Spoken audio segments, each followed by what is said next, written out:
대해서 같이 말씀을 나눠보도록 하겠습니다. 우리 안식년과 희년을 우리가 이해하기 위해서는 우리 안식일에 대한 바른 이해가 중요합니다.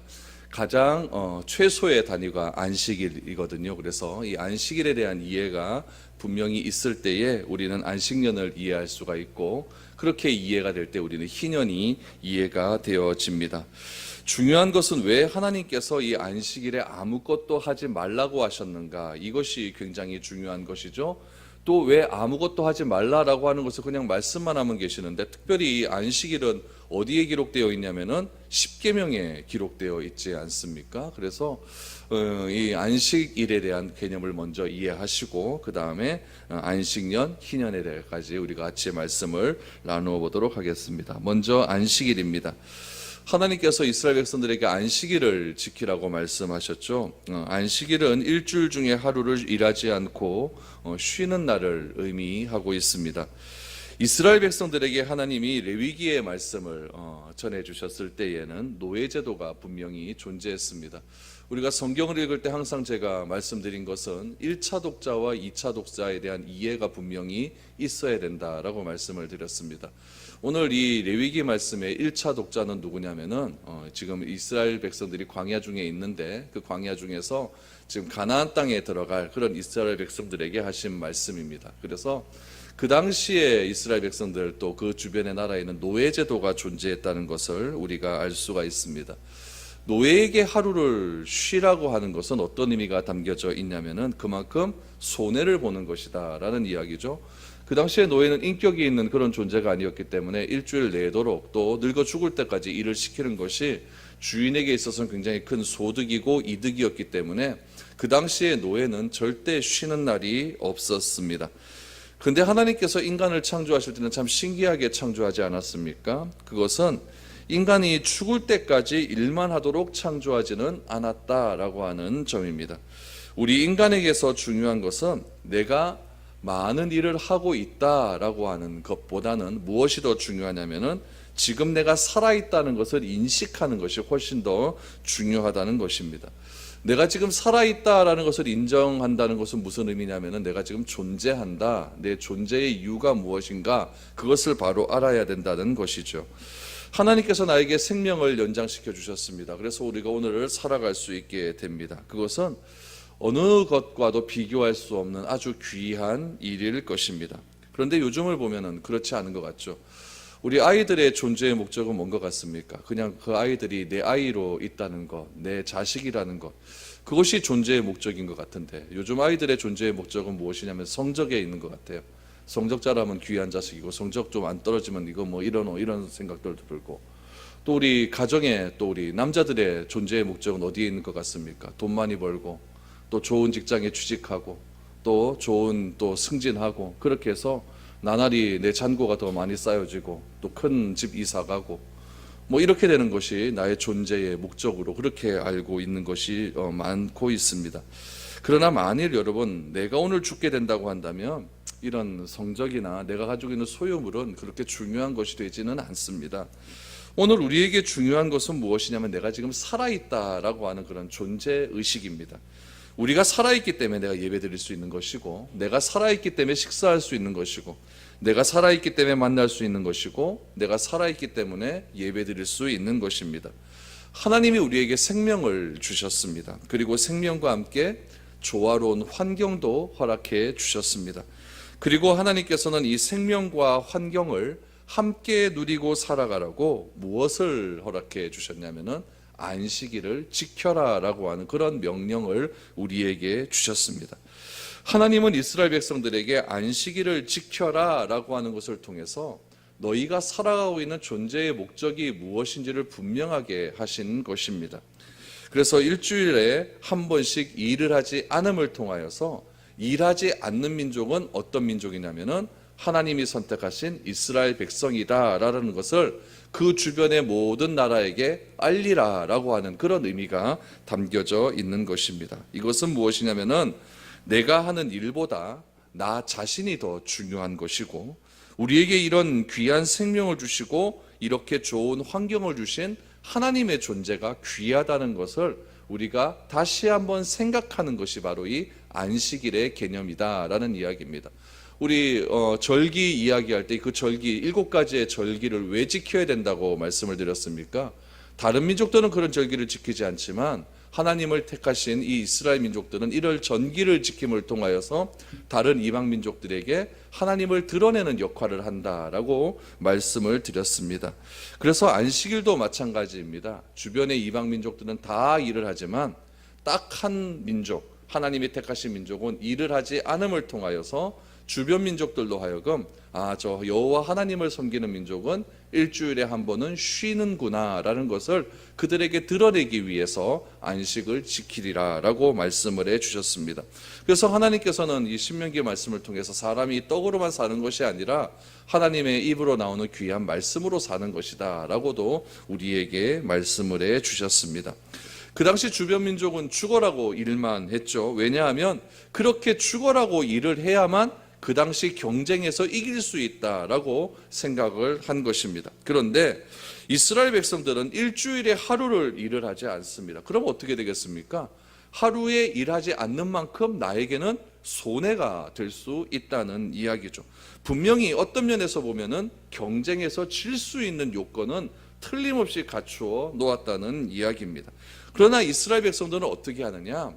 하나님의 말씀처럼 그날에는 힘을 빼고 그날에는 일을 하지 않음을 통하여서 죽어라고 일하는 데서 나의 정체성이 오는 것이 아니라 하루를 쉬지만은 그 쉼을 통해서 내가 이 땅을 살아가는 정체성이 나에게 주어지는 것이고 그 쉼에 대한 대가는 하나님께서 반드시 우리에게 갚아주신다고 하는 믿음에서 우리가 안식일 날은 하루를 쉬게 된다라고 하는 믿음이 그 이스라엘 백성들 가운데 있었다는 이야기입니다. 그러므로 이 안식일 날 쉰다라고 하는 개념은 철저한 순종이 밑바탕되지 않고 또한 하나님에 대한 철저한 믿음이 밑바탕되지 않으면 절대로 쉴 수 없는 것입니다. 하루 일하지 않으면 하루 일한 만큼 나에겐 손해니까 경쟁에서도 질 수 있고 또 돈벌이에서도 질 수 있는 거니까 일한 만큼 손해지만은 그렇지만 그 손해를 감수하고도 내가 쉬는 이유는 무엇이겠습니까? 하나님에 대한 순종이고 하나님에 대한 철저한 믿음의 근거를 한다라고 말할 수 있다는 겁니다. 여러분, 이것이 안식일의 개념입니다. 여러분, 이 안식일의 개념을 잘 기억하시고 이제 안식년에 대한 말씀을 여러분들에게 드리겠습니다. 1절과 2절 말씀을 보십시오. 여호와께서 시내산에서 모세에게 말씀하여 이르시되 이스라엘 자손에게 말하여 이르라. 너희는 내가 너희에게 주는 땅에 들어간 후에 그 땅으로 여호와 앞에서 안식하게 하라. 여러분, 농사 짓는 분은 잘 아시겠지만은 옛날 사람들은 땅이 일정하게 곡식을 내거나 열매를 맺지 못하는 문제 때문에 어려움을 굉장히 많이 겪어야만 했습니다. 여러분, 잘 생각해 보면 이런 경험들이 있지 않습니까? 비는 똑같이 내립니다. 또 햇빛도 똑같이 비춰지는데 어떤 때는 보면은 곡식이 많이 거둘 때도 있고 어떤 해는 또 보면 좀 덜 거둘 때가 있습니다. 또 어떤 때는 열매가 또 단 때가 있고, 그렇죠? 먹으면 또 이제 달 때가 있고, 또 어떤 때는 또 그만큼 못할 때도 있다는 이야기죠. 옛날 고대 중동 지방의 사람들은 이런 농사를 지을 때 이런 경우를 경험하게 되는 거죠. 그런데 왜 그렇게 일이 일어나는지를 잘 알지를 못했습니다. 그런데 1년이 지나고 2년이 지나고 수십 년이 지나다 보니까 이것에 대한 이유를 조금씩 알기 시작하는 거죠. 비가 좀 많이 오거나 적게 오거나 또 비가 정확한 때에 내려야 되는데 그 때에 내리지 않고 좀 일찍 오거나 늦게 오거나 이런 것들 때문에 우리가 수확하는 곡식의 양도 줄어들고 그 곡식의 질도 줄어든다는 것을 그들은 경험을 통해서 비로소 알게 된다는 것입니다. 그래서 사람들은 어떻게 했냐면은 그런 비와 또 물이나 또 여러 가지 환경들을 잘 만들기 위해서 노력을 했죠. 이런 환경들을 잘 만들어 놓았음에도 불구하고 어느 해에 보니까 또 열매가 잘 맺혀지지 않는 거예요. 이게 또 왜 그럴까 생각해 보니까 땅에 문제가 있다는 것을 그들이 알게 되었다는 거죠. 그 당시에는 땅 위에 비료를 뿌리는 것이 있습니까? 거름을 주는 것이 있습니까? 그냥 해가 지나면은 때가 되면은 그냥 씨 뿌리는 거고 때가 되면 열매 얻으면은 그냥 추수하는 거고 그렇게 생각을 했는데 이 땅도 경작을 하는 것이 필요한 거고 이 땅에도 쉼을 주는 것이 필요하다는 것을 그들이 깨닫기 시작을 한 겁니다. 그래서 그들은 예전에는 어떻게 했냐면은 자기가 가지고 있는 땅을 4등분으로 나눠서 4분의 3은 이제 일하기에 그 땅을 경작을 하고 4분의 1은 쉬도록 했습니다. 그래서 그 당시의 사람들은 4년에 한 번씩 그 땅을 쉴 수 있도록 그렇게 자기들이 생각을 하고 그렇게 해보았더니 이 또 경작이 잘 됐다는 것을 알 수 있게 된 거죠. 그런데 하나님께서는 그 당시의 사람들은 4년에 한 번씩 땅을 쉬라고 했는데 하나님은 몇 년에 한 번씩 쉬라고 하냐면은 7년에 한 번은 꼭 땅을 쉬게 해라 라고 말씀을 해 주셨다는 이야기죠. 하나님께서는 이스라엘 백성들로 하여금 땅을 쉬게 하는 것으로 하여금 땅이 가지고 있는 중요한 정보들을 이스라엘 백성들에게 제공해 주기를 원했다는 것이죠. 만약 이스라엘 백성들이 땅도 쉬어야 한다는 것을 모르고 죽어라고 일만 한다면은 결국 어떻게 되냐면은 땅은 땅대로 사용을 못하게 되고 사람은 사람대로 힘만 들게 되고 열매의 수확은 그만큼 떨어지게 된다는 것이죠. 그래서 하나님은 어떻게 말씀하셨냐면은 이제 7년에 한 번은 땅을 쉬어라 라고 말씀을 해 주셨습니다. 우리 3절부터 또 보십시오. 너는 6년 동안 그 밭을 파종하며 6년 동안 그 포도원을 가꾸어 그 소출을 거둘 것이나 7째 해에는 그 땅이 쉬어 안식하게 할지니 여호와에 대한 안식이라. 너는 그 밭에 파종을 하거나 포도원을 가꾸지 말며 내가 거둔 후에 자란 것을 거두지도 말고 가꾸지 아니한 포도나무가 열매 맺은 열매를 거두지 말라. 이는 땅의 안식년임이라 라고 말합니다. 여러분 그 2절 말씀에 보니까 내가 너희에게 주는 땅에 들어가게 한 후에는 1절과 2절에서는 땅에 대한 말씀을 하셨고 3절과 5절 말씀에 보니까 안식년은 땅, 다시 말하면 논에만 한정된 것이 아니라 무엇에도 적용이 되냐면은 포도원에도 그대로 적용이 된다라는 것을 알 수가 있죠. 그래서 이스라엘 백성들은 6년 동안 열심히 농사짓고 7년째가 되면 밭도 그대로 두고 포도원도 그대로 둔다는 이야기입니다. 5절 말씀에 보니까 이런 말이 나와요. 가꾸지 아니한이라고 하는 말이 나오는데 이것은 밭이나 포도원에 쟁기나 낫 같은 것을 전혀 사용하지 않게 되면 여러분 잡초가 많이 자라나지 않습니까? 지금 그런 상태를 이야기하는 거예요. 그런 상태를 이야기하는 것이죠. 그래서 밭이나 포도원을 전혀 관리하지 않고 그대로 두어도 거기에도 어떻게 또 씨가 날아가서 또 파종이 되어서 또 열매가 맺을 수 있게 되는 것 아닙니까? 그런데 이 안식년의 밭이나 포도나무에서 난 열매는 어떻게 했냐면은 절대 거두지 말아라. 거두지 말라. 그러면은 그 열매는 어떻게 해야 되느냐? 6절과 7절 말씀해 보니까 안식일의 소출은 이렇게 해라라고 말합니다. 6절부터 보십시오. 안식년의 소출은 너희가 먹을 것이니 너와 네 남종과 내 여종과 내 품국과 너와 함께 거류하는 자들과 내 가축과 내 땅에 있는 들짐승들이 다 그 소출로 먹을 것을 삼을지니라 라고 말합니다. 무슨 말이냐면은 지금 땅이 있으면 땅이 있는데 6년째 풍년이 됐어요. 7년째 딱 됐으면 이제 7년째에도 뭐 열매가 날 수 있는 건 아니겠습니까? 열매가 났어요. 그럼 그것을 내 것으로 수확을 하지 말라는 얘기예요. 그것은 누구를 위한 것이냐? 그냥 나도 먹고 너네들 남종도 먹고 여종들도 먹고 지나가는 나그네도 먹고 내 소유로 삼지 말고 모든 사람이 다 먹을 수 있도록 그렇게 해라 라고 말씀을 합니다. 더 나아가서 누구도 먹느냐? 내 가축과 내 땅에 있는 들짐승들도 다 먹을 수 있도록 그렇게 자유롭게 나와라 라고 말씀을 하고 있습니다. 여러분 왜 그렇습니까? 모든 땅이 안식년이 되면 그 땅에 먹을 것이 없어지지 않습니까? 그렇게 되면 굶어 죽게 되는 거예요. 그래서 가난한 사람들을 위해서 하나님께서는 그 땅에 안식년을 두어서 그 땅에 7년째 되는 해의 열매는 모든 사람이 함께 먹을 수 있도록 그렇게 하나님께서 배려를 해 주셨다는 이야기입니다. 그런데 또 가만히 생각해 보면 또 그래요. 여러분 요 6절과 7절의 말씀은 가난한 사람들에게는 좀 적용이 됩니다. 그런데 좀 매년마다 수확을 많이 거둔 사람은 어떻게 되겠습니까? 1년 뭐 농사 망쳐버리면 또 이것도 심각한 일 아닙니까? 그러니까 생각을 한 거예요. 아, 이럴 때는 6년째 좀 많이 모아놨다가 창고에 좀 저장을 해놓고 7년째는 농사 못 지으니까 그 저장에 거기 가지고 내가 먹으면 안 되겠느냐 이렇게 생각하는 사람들도 있었어요. 근데 그 당시에 뭐 여러분 냉장고가 있었겠습니까? 얼음을 만드는 기술이 있겠습니까? 아무리 저장을 잘 해놓는다고 해도 그 땅 기후는 굉장히 습하고 또한 태양이 굉장히 많이 찌는 그런 곳이었기 때문에 농사에 대한 그런 저장이 잘 되지 않았어요.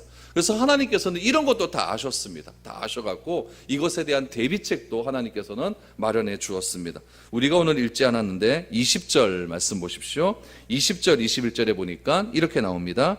만일 너희가 말하기를 우리가 만일 일곱째 해에 심지도 못하고 소출을 거두지도 못하면 우리가 무엇을 먹으리요 하겠으나 내가 명령하여 여섯째 해에는 내 복을 너희에게 주어 그 소철을 3년 동안 쓰기에 족하게 하리라 라고 말씀합니다.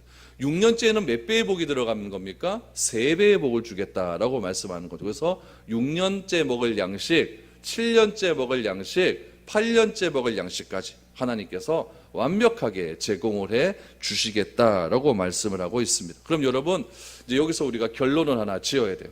안식년은요, 이 20절과 20절 1절의 말씀을 철저하게 믿는 사람은 그렇게 합니다. 그런데 이것을 믿지 못하는 사람은 그렇게 못해요. 어떻게 하나님께서 이 3년 동안 먹을 것을 주시는가 이렇게 생각할 수가 있죠. 그렇죠? 우리가 6년째 소출을 했으면 6년째는 이제 먹는 거고 7년째는 농사 못 지으니까 그 6년째 하나님께서 3배 준다 그랬으니까 그걸 또 먹는 거고 또 8년째는 어떻게 되냐면 농사 또 시작해야 되니까 또 먹을 것이 없으니까 또 3년째가 또 필요한 거예요. 그런데 그 당시에 그 6배, 6년째에 3배, 3년치 먹을 것을 주신다고 하면은 또 보관해야 되는 문제가 있는데 그 보관해야 되는 문제도 하나님께서 다 해결해 주신다는 그런 믿음이 있다는 이야기죠. 이거는 여러분 무엇에 근거하냐면은 이제 광야로 돌아갑니다.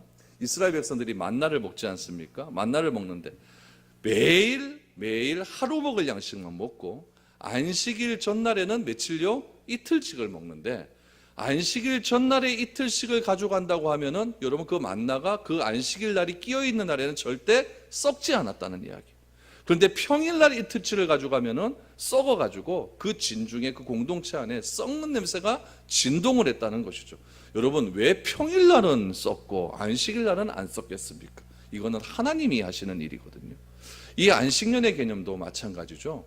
여러분 평상시에 이렇게 음식을 쌓아놓게 되면은 이게 막 썩게 되는데 6년째에 3년치 음식을 쌓아놓는다고 해도 하나님께서 그것에 대한 완벽한 보관을 해주셨다는 이야기죠. 무슨 말입니까? 이 20절과 21절의 말씀을 내가 믿을 때에 무엇을 행할 수 있냐면은 안식년을 행할 수 있게 된다는 이야기입니다. 그래서 하나님께서 주시는 이 말씀만 믿고 그대로 행하게 되면은 6년째 되는 해에는 3배의 복을 누리게 된다라고 말씀을 해 주시게 됩니다. 그럼 여러분 이스라엘 백성들이 이 안식년을 잘 지켰을까요? 잘 안 지킵니다. 이거 여러분 말이 성경에 써 있어요. 그렇지. 우리에게도 여러분 6년째 되는 때는 3년치 연봉 주고 놀아라 그러면 여러분 노는 사람 있겠습니까? 절대 안 놉니다. 7년째 다른 부업 하나 찾아서 딴 것도 하죠. 그렇게 안 하겠습니까? 절대 안 그렇죠. 이스라엘 백성도 똑같은 거예요. 안식일 하루 노는 것도 얘네들이 심각하게 힘들어 했거든요. 하루 내가 돈벌이 하면 얼마인데. 그런데 몇 년을 놀라고요? 1년을 꼬박 놀래요. 그러니까 이게 도무지 안 되는 거예요. 그래서 이스라엘 백성들이 안식년을 안 지키기 시작합니다. 그래 보니까 하나님께서 어떻게 하시겠습니까? 강제로 안식년을 지키게 하는 그런 일이 발생하게 돼요. 그래서 강제로 안식년을 지키게 되는데 이스라엘 백성들이 그 안식년을 어디서 지키게 되냐면 바벨론 땅에서 70년을 지키게 됩니다. 그럼 이스라엘 백성들은 몇 년 동안 안식년을 안 지켰다는 결론이 나옵니까? 70년을 안식년을 지킬 수 있도록 포로로 잡혀가라 그랬으니까 이스라엘 백성들이 490년을 안 지켰다는 이야기죠. 490년을 안 지켰으니까 하나님께서는 강제로 70년을 안식년을 지키게 해서 그렇게 하나님께서 그 이스라엘 땅에 안식을 허락해 주셨다는 이야기입니다. 그래서 70년 동안 유다 땅은 버려져서 경작되지도 않고 들짐승들이 그렇게 노는 그런 땅으로 변하게 되었다는 이야기입니다. 이것이 바로 안식년에 대한 규례입니다. 세 번째는 우리가 희년에 대해서 좀 알아봐야 됩니다. 지금 안식일에 대해서 말씀드렸고 안식년에 대해서 말씀드렸습니다. 희년은 무엇일까요? 우리 8절에서 10절까지의 말씀을 한번 보십시오. 너는 7 안식년을 계수할지니 이는 7년이 7번인즉 안식년 7번 동안 곧 49년이라 7째 달 열흘날은 속죄일이니 너는 뿔나팔 소리를 내되 전국에서 뿔나팔을 크게 불며 너희는 50년째 해를 거룩하게 하여 그 땅에 있는 모든 주민을 위하여 자유를 공포하라. 이 해는 너희에게 희년이니 너희는 각각 자기의 소유지로 돌아가며 각각 자기의 가족에게로 돌아갈지며 라고 말합니다. 여러분, 희년을 영어로 우리 주빌리라고 이야기하면, 주빌리라고 하는 말 여러분 많이 들어보셨을 텐데, 주빌리라는 말이 희년이라는 뜻이죠. 히브리어는 뭐라고 하면 요벨이라고 이야기합니다. 이 요벨이라고 하는 말의 뜻은 무엇이냐면 순양의 뿔이라고 하는 의미가 담겨져 있습니다. 오늘 이 8절부터 우리 10절까지의 말씀을 보시면은 특별히 하나님께서 이렇게 말씀을 하시죠. 안식년 7번 동안 곧 49년이라 일곱째 달 열흔날, 이거 7월 10일이죠. 7월 10일은 무슨 날이라고 했습니까? 대속죄일이에요. 대속죄일 날은 대제사장이 나팔을 분다고 말씀을 드리지 않았습니까? 이 대속죄일 날은 뿔나팔을 불어서 전국에서 뿔나팔을 크게 불라라고 말을 하고, 그 다음에 50년째 1월 1일이 되면은 어떻게 되냐면은 거룩하게 하여 희년을 선포하라라고 말씀을 해 주셨다는 이야기입니다. 그래서 50년 희년이 되면 모든 것이 다 회복이 됩니다. 그동안 빚을 갚지 못해서 다른 사람의 종으로 팔려간 사람들은 희년의 나팔 소리가 울리게 되면 아무 조건 없이 종의 신분에서 해방을 맞이하게 됩니다. 그리고 빚 때문에 땅을 저당 잡힌 사람들은 어떻게 되느냐? 땅을 다시 회복하게 되는 일들이 일어나게 되는 것이죠. 그래서 희년은 어떻게 되냐? 처음부터 다시 원점으로 다시 시작하는 날이 희년이다라는 것이죠. 희년이라고 하는 것은 여러분, 실패한 사람들에게는 굉장히 유익한 제도입니다. 그 당시에도 빈부의 격차는 틀림없이 있었습니다. 제일 잘 사는 지파는 유다 지파였어요. 유다 지파는 여러분 민수기에 보면은 인원도 제일 많습니다. 7만 8천 명. 두 번째 인구 조사할 때는 더 많아지죠. 그래서 유다 지파는 제일 많은 인구를 가지고 있었고, 제일 약한 지파는 무슨 베냐민 지파 이런 데는 제일 약한 지파였습니다. 그래서 베냐민 지파는 유다 지파의 반도 안 되는 그런 인구를 가지고 있었죠. 또 나중에 땅을 소출로 땅을 이렇게 받을 때에도 유다 지파는 거의 갈릴리 바다 남쪽에 거의 3분의 2 정도를 다 차지하게 되죠. 그렇지만 베냐민 지파는 어떻게 되냐면 유다 지파 안에 새들어 사는 것처럼 조그만 땅만 얻게 됩니다. 그러니까 빈부의 격차가 있게 되는 거죠. 빈부의 격차가 있으면 어떻게 되느냐? 결국 없는 사람은 있는 사람한테 빌려 써야 된다는 이야기예요. 돈을 빌렸는데 그 돈을 정한 날에 갚지 못하면 어떻게 되느냐? 내가 가지고 있는 땅을 그 사람에게 담보 잡혀서 그렇게 받아야 그 돈을 빌려주게 받게 됩니다.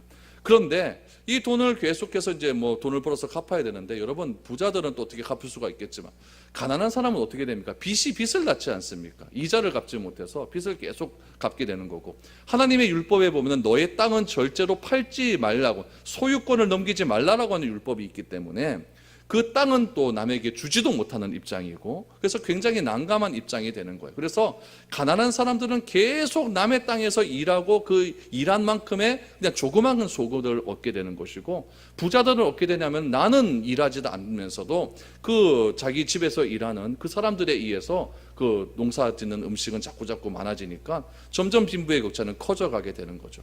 그래서 하나님은 어떻게 말씀을 하시냐면은 이런 것들은 이렇게 살지만은 50년째가 되면 이것이 다 탕감되어진다라고 말을 하는 겁니다. 그래서 빚이 암만 많다 그래도 50년째 해가 되면은 제사장의 나팔 소리가 들면 어떻게 됩니까? 그 땅 전당 잡혔던 땅은 다 돌려주어야 됩니다. 종으로 잡혀갔던 사람은 다시 자유인이 되는 거예요. 그래서 자유인이 회복되어질 때 종의 문서는 다 찢어지게 되는 것이고, 온전히 자유인이 돼서 기쁨의 잔치가 되는 것이죠. 그러면 여러분 1년 동안은 어떻게 되겠습니까? 이스라엘 땅이 난리가 나는 거예요. 서로 내 땅 문서 찾으려고 집주인 찾아가야 되고, 또 그것도 거래 명세서 다시 써야 되고, 또 종들은 어떻게 되어지겠습니까? 자유인이 되니까 자유인이 될 수 있도록 또 그것도 찾는다고 난리가 되는 것이고, 그래서 이 희년이 되는 날은 굉장히 바쁩니다. 온 이스라엘 나라가 기쁨의 날이 될 수가 있다는 이야기죠. 그래서 하나님께서는 이스라엘 백성들에게 이 희년에도 농사 짓지 말아라라고 이야기합니다. 희년에도 11절과 12절을 보십시오. 그 50년째 해는 너희의 희년이니 너희는 파종하지 말며 스스로 난 것을 거두지 말며 가꾸지 아니한 포도를 거두지 말라. 이는 희년이니 너희에게 거룩함이니라. 너희는 밭의 소출을 먹으리라. 이스라엘 백성들은 희년이 되면 50년째 해가 되면은 파종이나 추수를 할 수가 없었습니다. 왜냐하면 그동안 잃었던 가축 찾아야 되죠, 땅 찾아야 되죠, 또 가족을 찾아야 되죠. 또 팔려갔던, 종으로 팔려갔던 자기 자식 찾아야 되죠. 이런 것들이 너무나 많아지게 되니까 여러분 농사 지을 시간이 없는 것입니다. 그래서 이스라엘 백성들에게 그날에는 너희들이 자유롭게 그렇게 파종도 하지 말고 이 희년의 기쁜 날을 마음껏 즐겨라 라고 말씀을 해 주셨습니다. 안식년을 지켰다 그랬습니까? 안 지켰다 그랬습니까? 안 지켰죠. 이 희년도 지켰을까요? 안 지켰을까요? 안식년 안 지키는데 희년 지키겠습니까? 이 희년 안 지키는 거예요. 그래서 어디로 잡혀가는 겁니까? 바벨론으로 잡혀가게 되는 것이죠. 안식년을 지키지 않으면 희년도 지킬 수가 없게 되는 겁니다.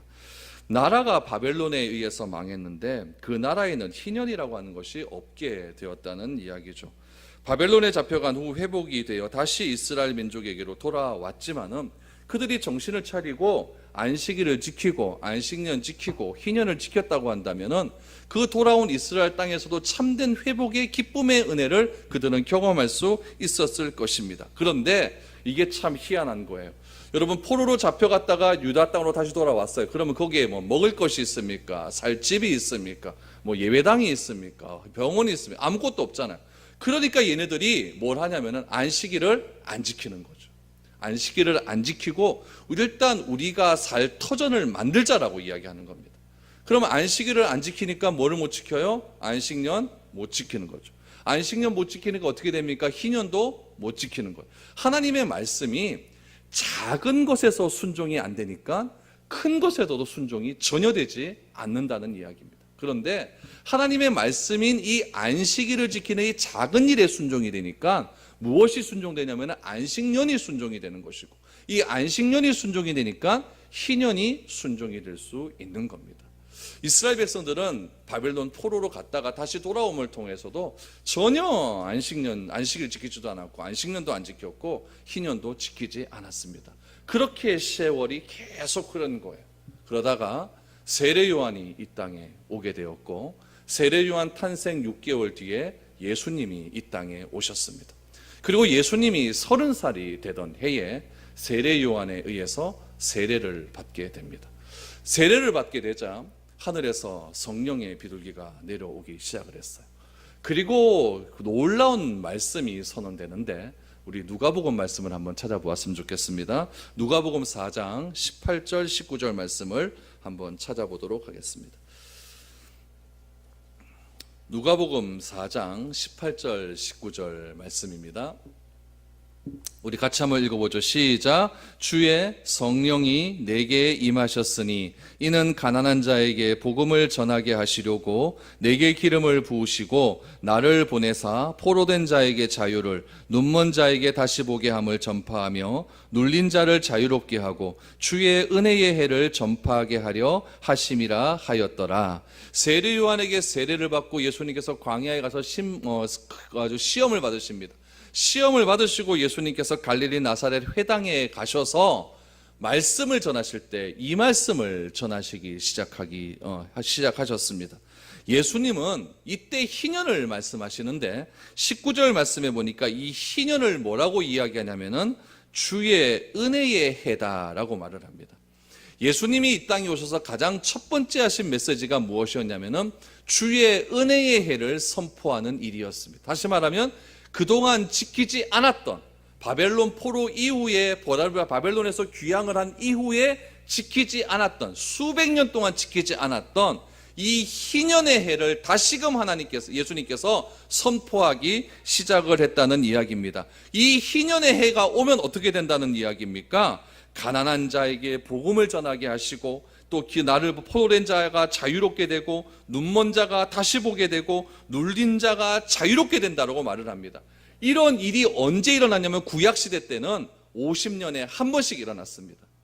종이 자유로인이 되고 빼앗겼던 땅이 다시 회복받는 일이 50년에 한 번 일어났는데, 예수님이 이 땅에 오심을 통하여서 이 희년의 해는, 은혜의 해는 50년에 한 번 일어나는 것이 아니라 예수 그리스도를 믿는 모든 자에게 매일매일의 삶이 뭐가 된다고요? 희년이 된다는 것을 예수님께서는 선포해 주셨다는 이야기입니다. 이것이 우리에게 놀라운 은혜라는 이야기예요. 여러분, 우리가 이 땅에 살아가면서 힘든 일이 무엇입니까? 병이 있어 힘들고, 내 안에 빚이 있으니까 힘들고, 죄가 있어서 죄사슬에 있거나 병에 매여 있기 때문에 힘들고 어렵고 괴로운 삶을 살아가는 것 아닙니까? 그런데 예수를 믿는 자들에게는 예수 그리스도께서 우리에게 희년을 선포하여 주심으로, 그러므로 내게 있는 자는 결코 정죄함이 없나니 이제는 죄와 사망의 법에서 우리를 해방시켜 주셨다고 하는 놀라운 죄의 선언이 우리에게 일어나셨고, 예수님께서 가시는 곳곳마다 병자들이 회복을 얻게 되어지는 거고, 병든 자가 일어나게 되는 거고, 죄의 얽매인 자가 죄에서 자유함을 얻게 되어지는 거고, 주의 복음을 듣는 자에게 진정한 하나님 나라의 놀라운 은혜가 선포되기 시작을 했다는 이야기입니다. 그것이 무엇입니까? 구약에서 예언된 희년이 예수 그리스도가 오심을 통해서 완성되었다는 것을 우리에게 알려주고 있는 겁니다. 구약의 희년은 여러분 50년마다 한 번 있었어요. 우리에게 희년은 언제 있습니까? 매일매일 삶 속에서 일어난다는 거예요. 매일 하나님의 말씀을 듣고 그 말씀대로 실천함을 통하여서, 순종함을 통하여 나에게 참된 자유가 일어나게 되고, 나에게 참된 기쁨이 일어나는 그 순간순간이 바로 희년이 됨을, 희년의 기쁨이 나에게 그렇게 임한다는 것을 예수님께서는 우리에게 말씀을 해 주셨다는 이야기입니다. 그러면 우리는 이 세상에서도 저절로 아름답고 풍성한 삶을 살아갈 수 있게 되는 겁니다. 여러분, 이 세상에서 이러한 귀한 개념을 알지 못하고 그냥 힘들고 괴롭고 억압에 시달려서 그렇게 살아가는 사람들이 어떻게 천국 가서 진정한 기쁨을 맛볼 수가 있겠습니까? 우리의 참된 가치는 어디서부터 나타납니까? 이 땅에서 이 희년의 기쁨을 내가 얼마만큼 누리냐에 따라서 그곳이 바로 천국이 될 수 있다는 이야기입니다. 저는 여러분들의 삶 속에서 이렇게 예수님이 선언하셨던 이 놀라운 희년의 선언이 여러분 삶 속에서 날마다 넘쳐질 수 있기를 바랍니다. 여러분 직장에서 희년이 되어주십시오. 가정에서 희년이 되시기를 바랍니다. 여러분들이 사람을 만날 때마다 이 희년의 은혜가 넘쳐날 수 있기를 원합니다. 그래서 이 희년의 은혜가 매일매일 삶 속에서 일어남을 통해서 여러분 이 희년의 기쁨을 예수님께서는 샬롬이라고 말씀을 해 주셨습니다. 이 샬롬의 은혜가 날마다 여러분 가운데 넘쳐날 수 있기를 축복드립니다. 이것이 바로 구약의 희년이 우리에게 주시는 의미라는 것을 기억하시고, 예수님은 이 희년을 완성시키신 놀라운 희년의 완성자이십니다. 그것을 기억하시기를 바랍니다. 기도드리겠습니다.